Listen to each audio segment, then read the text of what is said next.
Monggo Mas Petro.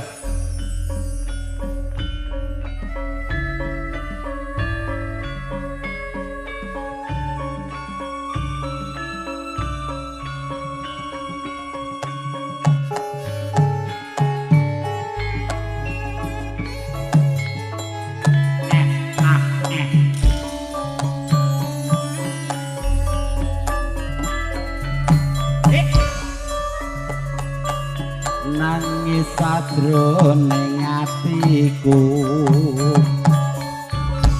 nalika sliramu ninggal aku apa sliramu ora krasa aku kudu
pun katon katon sliramu wae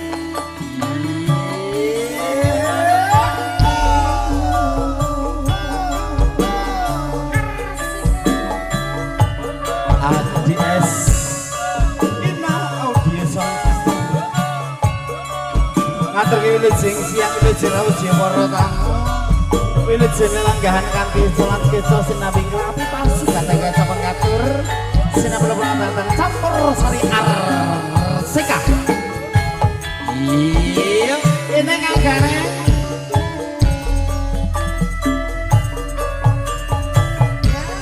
nangis sadroning atiku nalika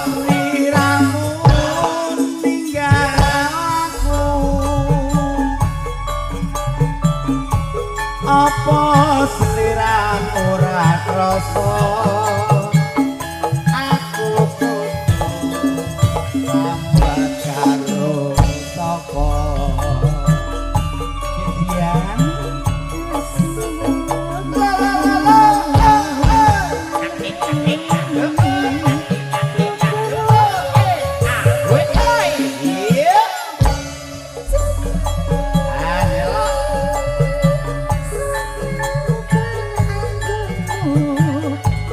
bisa kumpul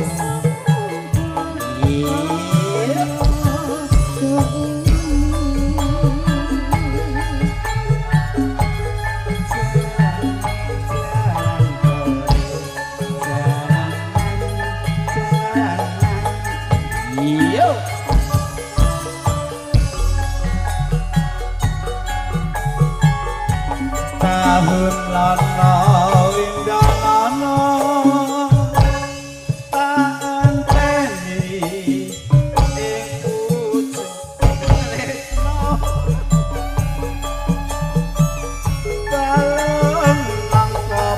rasane pun katon seliramu wae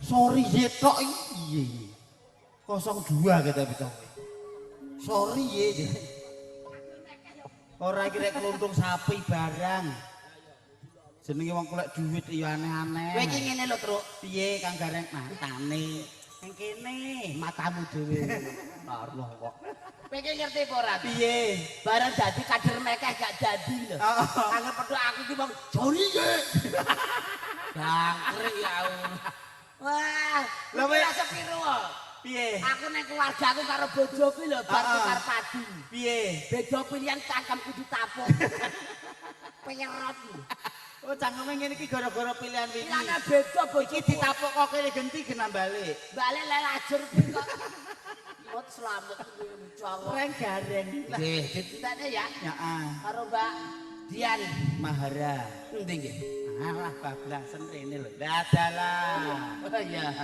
ngene bar pilihan gak dadi kok malah tewas wis ora kabeh rat pada cetha lho wah nyatane baru cedak kowe cedak iki beda cedak iki ambune wangine kaya ngene aku kok nyapet karo preman Dian wong aja dipercaya iki tangan ya lho iya oh padane ya iya oke Aja lali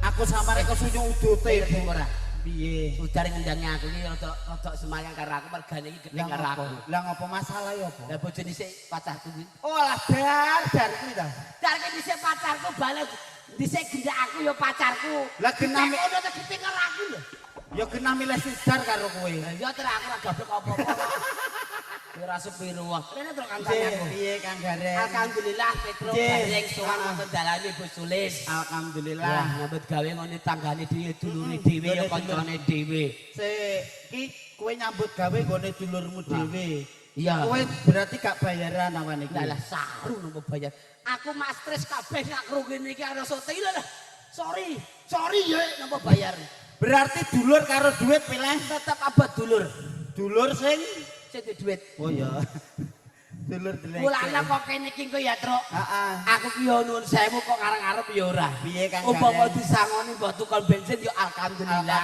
wedene ora disangoni sesuk tak WA-ne karepe piye mosok nyambet sak matine basak ngono ki ora sak mikule kowe ngerti ra Truk piye Kang Gareng ngantene lanang putrane sapa putrane uleme ning kono tamongi dhisik kancangku main oh Pak iki main mancing ngombe aku mancing iya entuk untuk apa ndek mancing malah maling pitik kok karo aku ngerti ora Mas Prawoto nggih Pak Prawoto iki ya piantun seniman nggih seniman kondang heeh golakno ki ning kene iki ana sing ngarani Mas Prawoto karo putrane kembar tarah ya kembar Mas padha kembar opone babakan nggon rupa wajah ati padha-padha saene kabeh padha saene Mas Prawoto tak lemu niki kok aja nganti 50.000 ngono ya saya tak jaluk sik oh Pak Prawoto sing tukang ngene iki kono kae to ya jidel to ndasku dewe dipethek tugel kelingan ora to kowe to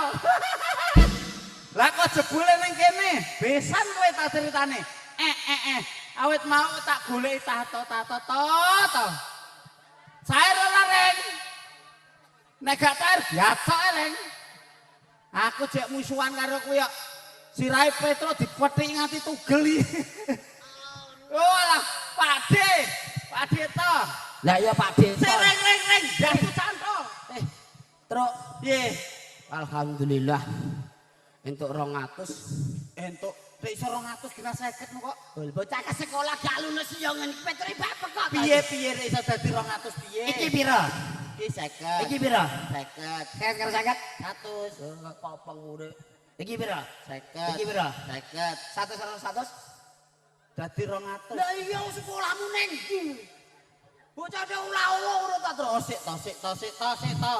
Kowe nek warung tuku iki, Heeh. toko tuku rokok jarum super entukmu ya 2 Ning ajine iki 200 goblok. Ning mun 1000 lho, Truk. Heeh. Aku ki karo kowe iso nyambet gawe. Seniman alhamdulillah kayak awak sehat iso Iya. nyambet gawe. Heeh. Ini ki enek sing luwih butuhne. Sapa sing butuh? Kaya to fakir miskin dan yatim. Piatu. Lah yatim piatu ki aku. Oh, kowe yatim. Aku ora arep jaluk kok. Lah Kuwi gak mbok balekke tenan kowe rek tegel men Kang. tegel piye kono lho ngutang aku urung sahur iki lagi nyicil zakat iki bungane tok. Pak De Prapto ki ya padha awake dhewe seniman kuwi sedilongkas ya prei poso sesasi ra tanggapan megap-megap. Kowe ora ngerti to? Piye? Seniman iki mur sampingan. Lah asline usahane apa? Dukun bayi. Baji. Wah, aku kan anak sudar ndek memet cicil iki lho sing nambani prawata. Oh, ngono tenan kuwi. Sumpah tak kono ora percaya. Beda yogane Arsika jenenge bejo kaya dukun. Lah kae wae. Heeh. Lah terus saiki. Dukun cebul. Walah. Anake pimpinane. Lek sapa Pak Eko? Anake kok iku pura-pura tok. Aku gak wani kok. Aku wani los soalé. Oh iya lah kowe sing bayar kok gak Ya kok. ora kok wani pacu gundul bubar. Lah ngene iki lho. Sari ya. Wah, kene kok. Terus iki ajeng ngaturke napa? Nggih dongakne mantane sing ya, Nggih, Truk. pun dongakne kagem temanten kekalih. Heeh. Muga-muga dadosa keluarga ingkang sakinah mawaddah warahmah. Ayem-ayem tentrem. Langgeng tresnane langgeng bebrayane. Leres. Muga-muga esuk kencana kang bisa tata jalma. Heeh. Sedang meteng. Putra-putri kang soleh lan Nek solehah. tenan, Truk. Apa to, Cil? Apa to, Nyil? Oh, Oke. among tamu Dek, kan foto. among tamu foto. Ngene penak. Ucil ki ya lucu, dadi manten dikado bedil gak iso bedil. Ala bocah bokak ning tenan, Truk. Aku sing paling